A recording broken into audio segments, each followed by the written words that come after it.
वक्त की बड़ी खबर आपको दे दें, अमेठी से राहुल के चुनाव लड़ने से जुड़ी हुई ये बड़ी खबर है। नामांकन के बाद राहुल अमेठी में 5 दिन रहेंगे। राहुल के नामांकन को लेकर कांग्रेस की तैयारी, अमेठी की हर विधानसभा में कार्यक्रम की तैयारी, कहीं जनसभा तो कहीं रोड शो का खाका रेडी। ब्लॉक अध्यक्षों को पार्टी ने टास्क दे दिया है। 5 विधानसभाओं के 130 न्याय पंचायत प्रभारी सक्रिय हो गए हैं और बूथ पर 10 सदस्यों की टीम बनाई गई है।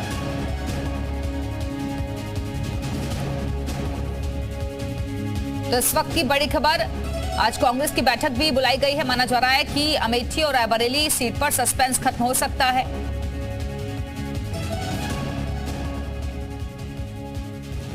तो दिल्ली से बड़ी खबर मिल रही है, कांग्रेस चुनाव कमेटी की आज बड़ी बैठक बुलाई गई है। अमेठी रायबरेली सीट पर चर्चा हो सकती है। राहुल के अमेठी से चुनाव लड़ने पर मुहर भी लग सकती है। रायबरेली से उतर सकती हैं प्रियंका गांधी और दोनों ही सीटों पर मंथन की उम्मीद है।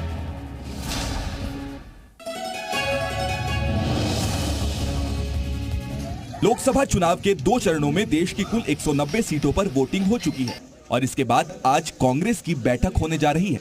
बताया जा रहा है कि इसमें यूपी की अमेठी और रायबरेली सीट पर उम्मीदवारों के नाम को लेकर फैसला हो सकता है। दूसरे चरण के तुरंत बाद इस बैठक के कई मायने निकाले जा रहे हैं।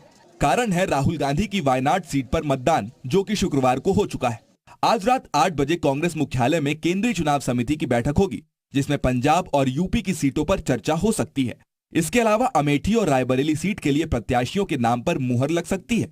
कांग्रेस इस बार यूपी की 17 सीटों पर चुनाव लड़ रही है, जिनमें से 15 सीटों पर उम्मीदवार घोषित किए जा चुके हैं, जबकि अमेठी और रायबरेली के लिए उम्मीदवारों के नामों की घोषणा होना बाकी है। जानकारी के मुताबिक कांग्रेस की राज्य चुनाव समिति ने अमेठी से राहुल गांधी और रायबरेली से प्रियंका गांधी का नाम प्रस्तावित किया है।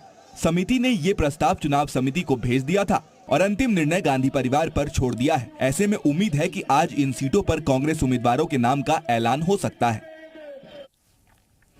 और इसी खबर पर और ज्यादा बातचीत के लिए सीधे रुख करेंगे लखनऊ का, जहां से हमारे साथ हमारे सहयोगी मयूर शुक्ला इस वक्त जुड़ गए हैं। मयूर, आज कांग्रेस की बड़ी बैठक होने जा रही है। माना जा रहा है कि अमेठी और रायबरेली सीट पर सस्पेंस खत्म हो सकता है।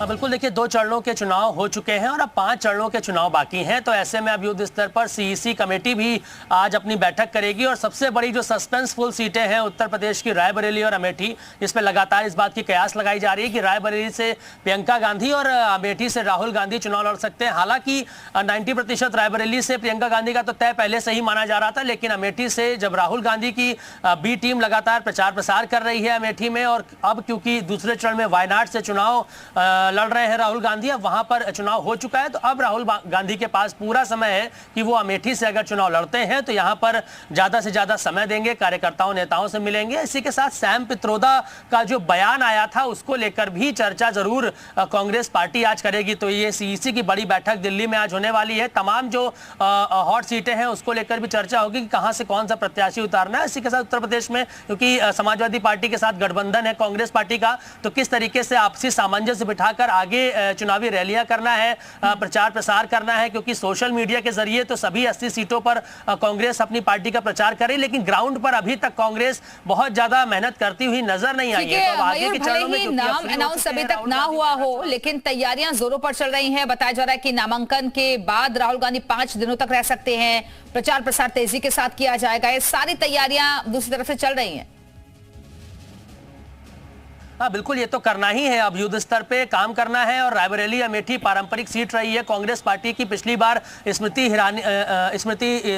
ईरानी ने उनको हराने का काम किया था, तो कहीं ना कहीं डिमोरलाइज जरूर है कांग्रेस पार्टी। लेकिन अगर दिल्ली तक पहुंचना है तो उसका रास्ता उत्तर प्रदेश से होके जाता है, ये सभी को पता है। यहाँ पर 80 लोकसभा सीटें हैं, जितना अच्छा प्रदर्शन यूपी में रहेगा उतना अच्छा प्रदर्शन ओवरऑल देखने को मिलता है। तो अपनी पारंपरिक सीट तो नहीं छोड़ना चाहिए और छोड़ना भी नहीं चाहेंगे। अब देखना होगा कि वो यहां पर डेरा कब से जमाएंगे, क्योंकि शक्ति प्रदर्शन की बात भी सामने आ रही है कि 1 से 3 तारीख के बीच में जो है राहुल गांधी अपना नामांकन कर सकते हैं और उसी बीच रामलला के दर्शन करने भी वो जा सकते हैं। तो ये एक बहुत बड़ा भी मैसेज देने का काम होगा कि जहां एक तरफ नाम का अनाउंसमेंट किया जाता है आज की बैठक के बाद। फिलहाल